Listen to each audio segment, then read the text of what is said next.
Bata pa lang ako, promise ko na protektahan kita. May ka nag-video, ha? Joaquin, kumain ka no. Ilang araw ka nang nakakulong dyan sa kwarto mo. Nasa loob pa rin ba? Opo, hindi pa rin po siya lumalabas ng kwarto. Wala na talaga ang pag-asa ni Nung Doc.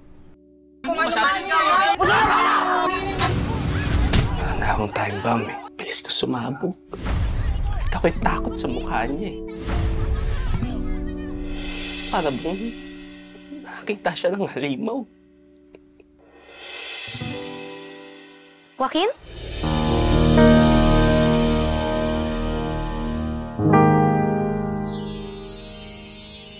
Ha?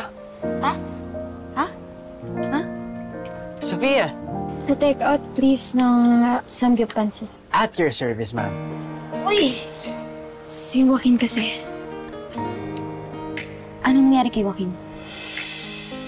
Mayroon kasi siyang problem with his anger issues, kaya kapag natitrigger siya, hindi niya napipigilang mag-outburst. The real reason kung bakit kami napunta dito sa lugar niyo is kailangan tignan ni Doc Joel si Joaquin.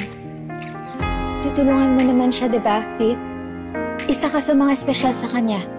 Isa ka sa mga taong nagpapasaya sa kanya at saka nagpapakalma.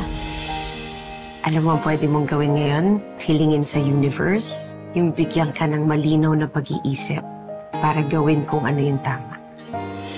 Marami namang magandang holistic center sa Thailand. At maganda rin naman nakasama mo ang mom mo. Wala ka na ba talagang bala kausapin si Faith? Hindi mo na sinagot si Sofia. Ayaw mo ba talagang makausap si Faith? Hindi na po. Tsaka wala na din naman po ako may harap sa kanya.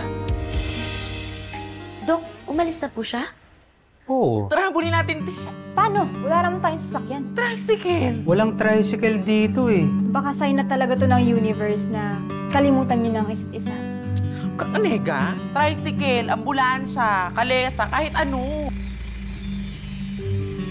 Faith! Drew? Ay, nandito ako para iatid ka sa kanya. I can't pretend. Ayaw ko naman magpaubahe kasi ganun kita kamahal. Tara na. 'Cause I'm thinking maybe we were meant to be. I think I'm